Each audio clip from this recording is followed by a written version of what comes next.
Hey everyone, welcome back to Pine Knot Family Farm. It's Tasha. It's about 6 o'clock in the evening and I'm going to take y'all along with me just to do some chores outside. So the first thing we're doing is taking our baskets that I picked produce in last night back out to the greenhouse, because I have a feeling we're going to be using them again in just a minute. We're going to check to see if anything needs watered, and going to pick some tomatoes and okra. I've got Mexican chicken in the oven, so I'll have to go back and check on it in a few minutes. About 20 minutes, but I'm going to try to get what I can get done. Sun is bright. First thing that I'm going to do is go through and pick the tomatoes. They're starting to kind of fizzle out on me a little bit, so it's not as many as it has been. So they're just kind of on their last leg. It won't be much, but we're going to pick what we've got. Now I go ahead and pick these. You can see they're just a little bit underripe, but if I don't, they'll either start splitting because of the heat, or the hornworms will get them. We've got these here. See how they just start splitting? Just gets too hot. They're not overly ripe. They're not mushy or anything like that. Just the heat busts them.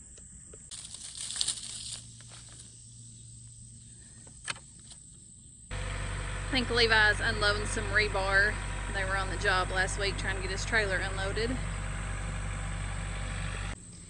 Alright, there's the tomatoes I picked tonight. Like I said, some of them still needs to ripen up a day or two in the house. See, that one's no good. But that's what I got for tonight. On to see if I got any bell peppers. I picked them the other day, but I think it's getting too hot for them. So I'm picking them a little bit smaller than I normally would. Little squash to go with supper tonight. We got cayenne peppers. They're just coming off little by little. Several green ones on here. This cilantro, I know it's just been a little over a week since I cut it. So I'm going to cut it back again.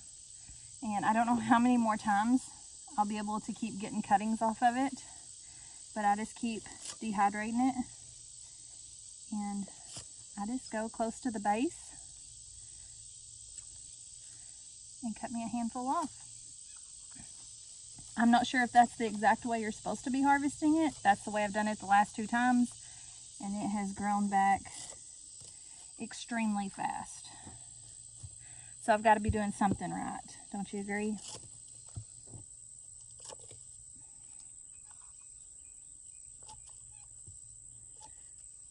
I'm not ready for it to bolt and go to seed just yet. I'm like just giving it a haircut. It's what it's almost like. So I'm actually headed back to the house to check on my Mexican chicken. Got my sidekicks here. So I got the produce carried in the house, checked on my Mexican chicken, covered it with some foil, and turned the oven off so it will just stay warm. I'm gonna go check some chicken eggs. Something new on the farm I'm gonna show you when we get to the chicken coop.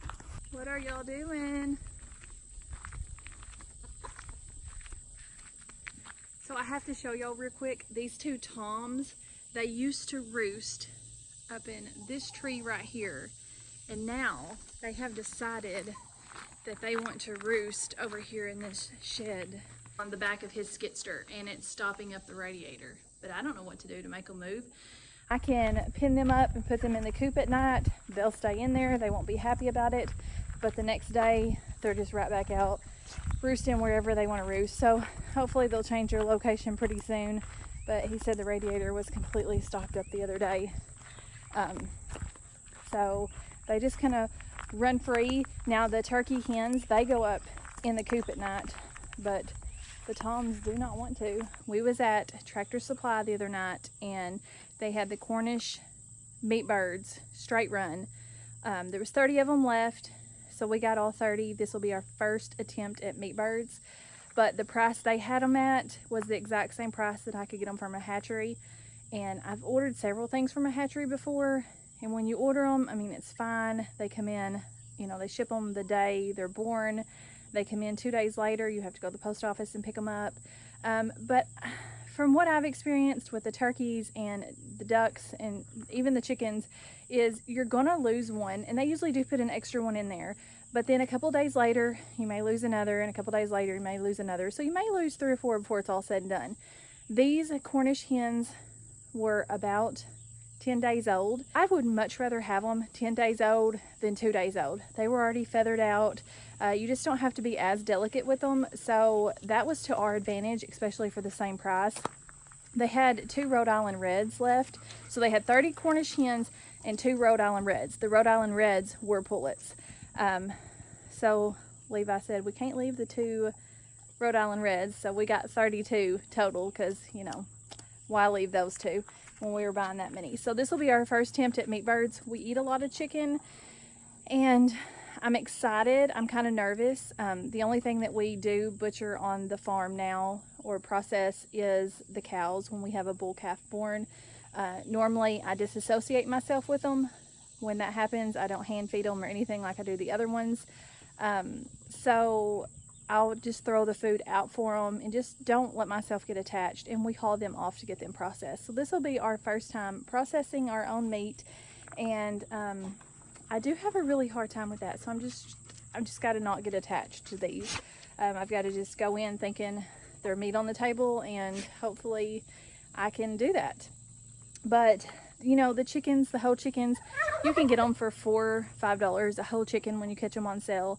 And we love to throw them in the Instapot. The boys, that's like the best meals with them ever. It's just a whole chicken thrown in the slow cooker or the Instapot.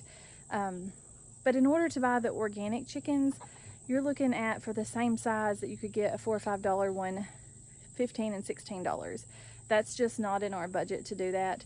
So mentally, I know that this is the only way that I'm going to be able to give my family the organic meat that I'm wanting to, at a low cost, instead of buying the chickens that are full of antibiotics and that are just grown super fast. So I think I can mentally do it. I don't think, like this one here, I don't think that I could eat her unless it just absolutely come down to life or death survival. But that is going to be the difference. Those are our chickens to lay eggs, and these are going to be strictly for meat. So new experience for us on the farm. These turkeys, we haven't figured out if they are male or females yet. They're actually big enough to go out in free range. And here is all the babies. You can see the 2 Rhode Island Reds. They're all eating. So we're gonna get them some fresh water.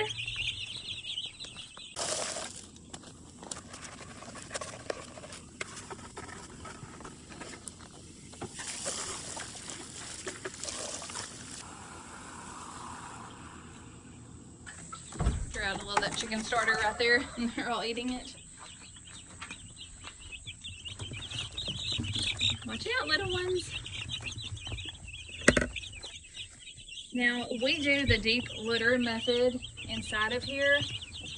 So I just leave some shavings, and I will come over here and spread them out every day until it gets too deep.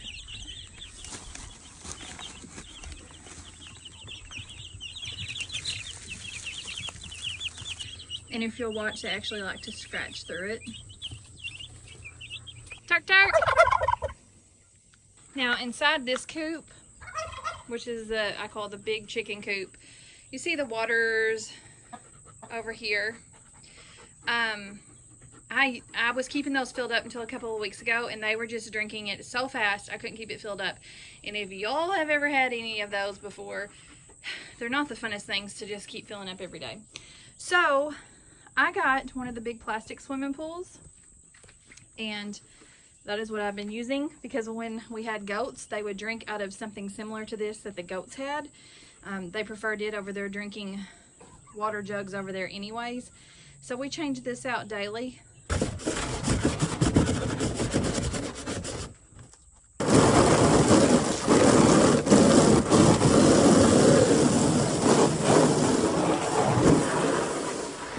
That pool is filling up. We will go check our chicken eggs, see what we got, make sure the right hen is back on her eggs. If you've seen the video yesterday, I opened the door and there was a white chicken laying on the red chicken's eggs.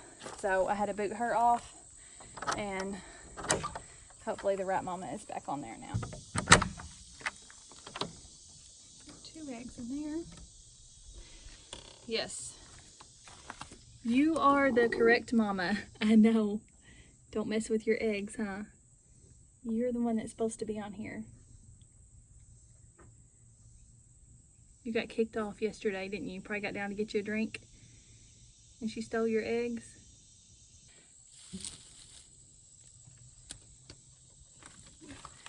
One hiding behind this post. And that's some fresh cold water, ain't it, girl?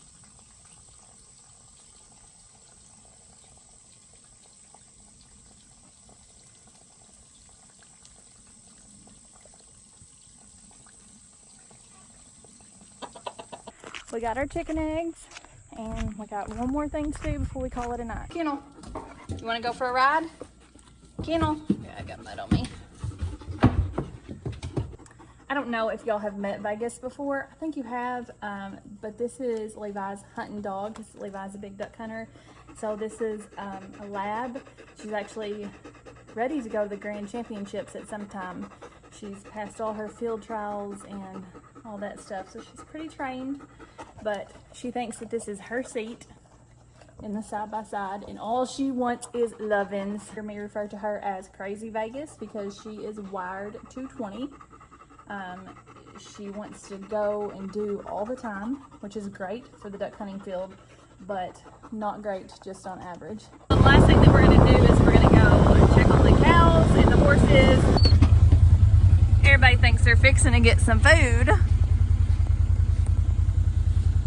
I don't know if y'all can see that deer back there? Let me give my fingers. There's a deer. I don't know if it's gonna focus in. Deer just walking through there.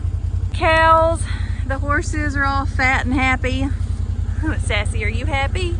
That little Henry out there, he's getting a gut on him. I bet if I hollered, "Do you want that baba?" he'd come running.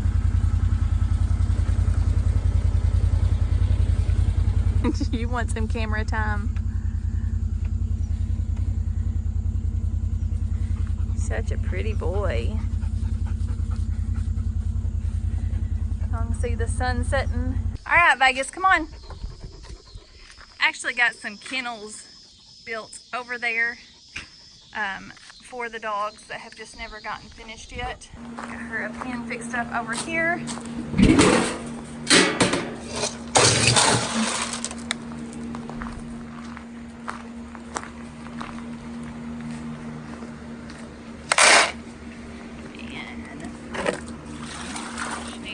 Water. I know, Scout, you're waiting on me to put Vegas up so you can get your food because Vegas eats Scout's food if I don't put Vegas up first.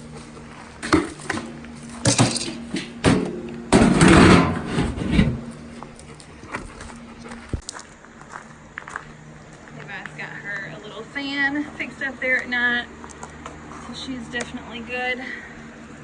All right, Vegas. Kennel. Good girl. See you in the morning. We've got to come out here to the front porch, give everything a drink. This is a blackberry bush that we got at Tractor Supply. It's actually not a plant like a normal blackberry plant. It's supposed to be a bush type, and it was on its deathbed. We got it on clearance, and you can see it's doing really well now. The Kimberly ferns that I had down at the greenhouse, I bought them on clearance. They were in pretty bad shape when I bought them, but they was not thriving very well out in the full sun. Actually moved them under the covered porch as well, and they seem to be perking up quite a bit.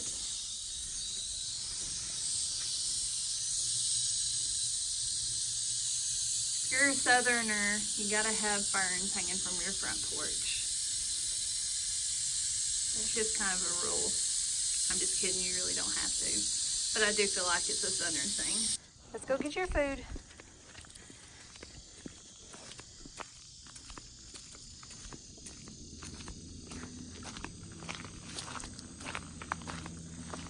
Scout is on the other side of the house.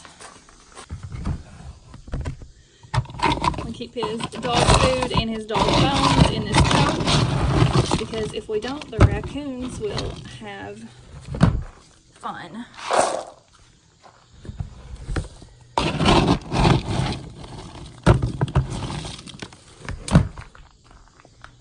I hope y'all have enjoyed hanging out with me. I thought I'll just grab my camera and take y'all along for my nightly chores. Sometimes they're different. Sometimes we have a whole lot more to do. Tonight was pretty low-key on the chores. But I hope y'all liked hanging out with me. And if you did, give this video a thumbs up. And if you're not subscribed yet, hit that subscribe button so that way you can get all of our videos that we post and when we go live. So we will catch y'all later. Y'all have a great one. And until next time, God bless.